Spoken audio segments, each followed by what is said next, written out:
اعوذ باللہ من الشیطان الرجیم بسم اللہ الرحمن الرحیم الحمدللہ رب العالمین الصلاۃ والسلام علی محمد وعلی آلہ وسلم۔ انشاءاللہ آج ہم سورہ نحل کے 9ویں رکوع کا مطالعہ کریں۔ اس سے پچھلے رکوع کا خاتمہ اس بات پہ ہوا تھا کہ اللہ تعالیٰ کے نظام کے مطابق جب آسمان سے پانی نازل ہوتا ہے تو زمین کی خوابیدہ صلاحیتیں جاگ اٹھتی ہیں اور وہ پھر سے پھل اور پھول اگانا شروع کر دیتی ہے۔ مرنے کے بعد ہمارا جی اٹھنا بھی کچھ اسی طرح سے ہے۔ اس دعا کے ساتھ کہ اللہ تعالیٰ اپنے حبیب نبی پاک صلی اللہ علیہ وآلہ وسلم کے طفیل ہم سب کو قرآن کریم کا صحیح مفہوم عطا فرمائیں۔ آئیے مطالعہ قرآن کا آغاز کرتے ہیں۔ سورہ نحل رکوع نمبر 9 جو کہ آیات 66 سے 70 پہ مشتمل ہے۔ بسم اللہ الرحمن الرحیم وَإِنَّ لَكُمْ فِي الْأَنْعَامِ لَعِبْرَةً، اور بے شک تمہارے لیے مویشیوں میں بڑی عبرت ہے۔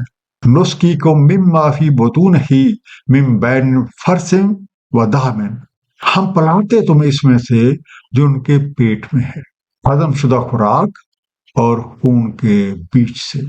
لبناً خالصاً سائغاً للشاربین، دودھ خالص نہایت خوشگوار پینے والوں کے لیے۔ انڈرلائن لفظ ہے فرث۔ فرث بنیادی طور پہ غذا کی وہ حالت ہوتی ہے جب وہ معدے میں ہضم ہو جائے۔ سائغاً بآسانی حلق سے اترنے والا، اور ہم کہہ سکتے ہیں پلیٹیبل۔ اللہ تعالیٰ کی صفات کے مظاہرے زمین و آسمان میں ہر سو پھیلے ہوئے ہیں۔ یہ بنیادی طور پہ نشانیاں ہیں جن پہ غور و فکر کرنے سے خالق کی شان کا اندازہ ہوتا ہے۔ اللہ تعالیٰ کی تخلیقات میں سے مویشی بھی ہیں اور ان میں بھی سبق حاصل کرنے کی بہت سی چیزیں موجود ہیں، جن میں سے ایک چارے کا ریزہ ریزہ ہو کے معدے میں ہضم ہو جانا اور اس سے دودھ کا بننا ہے، جو کہ پینے میں نہایت خوشگوار اور صحت کے لیے بہت مفید ہے۔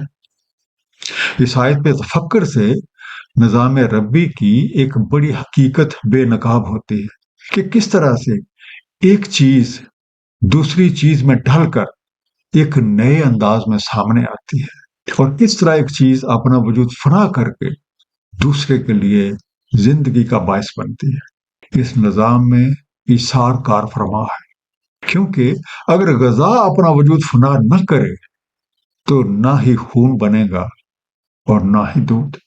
سورہ مومنون آیت نمبر 21 میں ارشاد ہے، بے شک تمہارے لیے مویشیوں میں بڑی عبرت ہے، ہم پلاتے ہیں تمہیں اس سے جو ان کے پیٹوں میں ہے، اور تمہارے لیے ان میں بکثرت منافع ہیں اور اسی سے تم کھاتے بھی ہو۔ وَمِن ثَمَرَةِ النَّخِيلِ وَالْأَعْنَابِ تَتَّخِذُونَ مِنْهُ سَكَرًا وَرِزْقًا حَسَنًا، اور کھجور اور انگور کے ثمرات سے تم اخذ کرتے ہو ان سے سکر اور رزق حسنہ۔ إِنَّ فِي ذَلِكَ لَآيَةً لِقَوْمٍ يَعْقِلُونَ، بے شک اس میں ایک نشانی ہے عقل رکھنے والی قوم کے لیے۔ سکر، سکر سے مراد مٹھاس بھی ہوتی ہے، یا کوئی نشہ آور چیز، یا کوئی ایسی چیز جو حواس پہ طاری ہو جائے، اور ہم کہہ سکتے ہیں انٹاکسیکینٹ۔ تو جس طریقے سے مویشیوں میں نشانیاں ہیں، اسی طرح کی نشانیاں پھلدار اور پھولدار پودے بھی ہیں۔ کچھ سر اٹھائے کھڑے ہوتے ہیں اور کچھ بیل کی شکل میں پھیلے ہوئے ہوتے ہیں۔ آپ نے غور کیا ہوگا کہ عام طور پہ اونچے درختوں پہ لگنے والے پھل کا سائز چھوٹا ہوتا ہے، جبکہ بیلدار پودوں کے ساتھ بڑے بڑے پھل لگتے ہیں۔ ہماری زندگی میں ہماری کوششوں کے ثمرات بھی کچھ اسی طریقے سے ہیں۔ کچھ ثمرات سر اٹھا کر جینے سے حاصل ہوتے ہیں، اور کچھ معاملات میں سر نیچے جھکانے اور خاکسار رہنے کے بہترین ثمرات ہیں۔ ان ثمرات سے مستفید ہونے کا انتخاب ہمارے اپنے ہاتھ میں۔ آیا ہم ان سمراج کے نشے میں چور ہو کے زندگی گزارتے ہیں یا انہیں رزق حسنہ بنانا چاہتے ہیں جو ہمارے اپنے لیے بھی اور مخلوق کے خدا کے لیے بھی بھلائی کا باعث بن جائے۔ وَأَوْحَىٰ رَبُّكَ إِلَى النَّحْلِ، اور وہی کی آپ کے رب نے شہد کی مکھی کو، أَنِ اتَّخِذِي مِنَ الْجِبَالِ بُيُوتًا وَمِنَ الشَّجَرِ وَمِمَّا يَعْرِشُونَ، کہ بنا گھر پہاڑوں میں اور شجر میں اور جس کو وہ چڑھائے ہوئے ہیں۔ یارشون، اس کا روٹ ہے عرش، عین ریشین، جو اٹھا کے رکھنے کے کام آتی ہے۔ دوز ہو ریزا، اللہ تعالیٰ کے مخلوقات میں سے ایک مخلوق شہد کی مکھی ہے۔ اللہ کریم نے اس کے دل میں شہد بنانے کا طریقہ ڈال دیا ہے اور وہ آج تک اسی وحی کے مطابق اپنا کام سر انجام دیے جا رہے ہیں۔ اور ایک ہم ہیں کہ جن کو مجموعہ وحی قرآن کریم کی شکل میں عطا کیا گیا، لیکن ہم میں سے اکثریت کی زندگی اس کے مطابق نہیں ہے۔ ہمیں اس حقیقت کو جان لینا ہے کہ وہی کتاب زندگی اپنے لیے اور مخلوق خدا کے لیے شفا کا باعث بنتی ہے اور یہی عروج کا ذریعہ ہے۔ ثم کلی من کل الثمرات، پھر استفادہ کر ہر طرح کے ثمرات سے، فصلوں کی سبل رب کا ذللا، سو چل اپنے رب کی راہ پہ تابع داری سے۔ یخرج من بطون شراب مختلف الوانہ فیہ شفاء للناس، نکلتا ہے اس کے پیٹ سے ایک مشروب مختلف رنگوں کا جس میں شفا ہے لوگوں کے لیے۔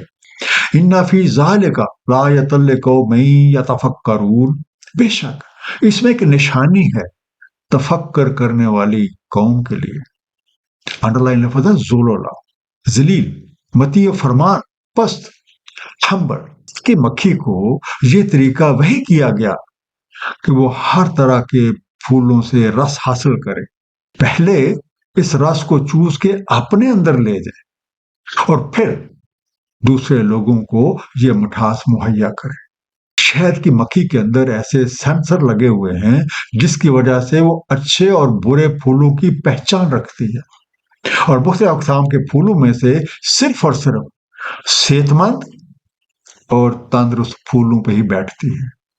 یہ مکھی کبھی بھی بیمار یا زہریلے پھول پہ نہیں بیٹھتی۔ شہد بہت سی بیماریوں کی شفا ہے۔ شہد کو جمع کرنے کے لیے بنایا جانے والا چھتا انجینئرنگ کا ایک شاہکار ہے۔ اس چھتے کو ٹھنڈا رکھنے کا نظام اور اس کی حفاظت کا طریقہ کار میں بھی سیکھنے کے لیے بے تحاشا نشانیاں موجود ہیں۔ اسی طرح سے اللہ والوں کی محافل، ان کی بات چیت، ان کی کتابیں، یہ وہ خوشنما پھول ہیں جن سے ہمیں علم یعنی ان کا رس لینا ہے، اور اس رس سے، اس علم سے سب سے پہلے ہمیں اپنی ذات کو میٹھا بنانا ہے اور پھر یہ مٹھاس باقی لوگوں کو چکھانی ہے۔ جس طرح شہد کی مکھی نے جگہ جگہ گھوم کے رس اکٹھا کیا، اپنی محنت کی بدولت، وحی پہ عمل کرنے کی بدولت شفا یابی کی صلاحیت سے مالا مال ہوئی تو دوسروں کے لیے بھی شفا کا باعث بن گئی۔ اسی طرح سے ہمیں بھی اپنی زندگیوں کو شفا یاب بنانا ہے اور دوسروں کو نفع پہنچانا ہے۔ واللہ خلقکم ثم یتوفاکم، اور اللہ تعالیٰ نے تمہیں خلق فرمایا پھر تمہیں وفات دیتا ہے۔ وَمِنْكُم مَّن يُرَدُّ إِلَىٰ أَرْذَلِ الْأُمُورِ لِكَيْ لَا يَعْلَمَ بَعْدَ عِلْمٍ شَيْئًا، اور تم میں سے کوئی لوٹا دیا جاتا ہے نکمی عمر کو کہ وہ کچھ نہ علم رکھے بعد علم شے کے۔ ان اللہ علیم قدیر، بے شک اللہ تعالیٰ علم رکھنے والا قادر ہے۔ جو رد تو واپس لوٹا دیا جاتا ہے، از ٹرن بیک، ارجل نکارا، بس یہ اللہ تعالیٰ ہی ہے جو ہمیں خلق فرماتا ہے اور ہم مختلف مراحل سے گزرتے ہوئے اپنی عمر گزارتے ہیں، بچپن جوانی میں، اور جوانی بڑھاپے میں ڈھل جاتی ہے، اور ایک دن ہمارا انتقال ہو جاتا ہے۔ ہم میں سے کچھ ایسے بھی ہیں کہ بڑھاپے میں ان کے قوا کمزور ہو جاتے ہیں، ذہن میں اس حد تک ضعف پیدا ہو جاتا ہے کہ سمجھ بوجھ رکھنے کے باوجود پھر سے نادان بن جاتے ہیں، اور مرنے سے پہلے ہی اپنی کم مائگی اپنی آنکھوں سے دیکھ لیتے ہیں۔ یہ سب کچھ اللہ تعالیٰ کے علم اور اسی کے بنائے ہوئے قانون کے مطابق ہوتا ہے۔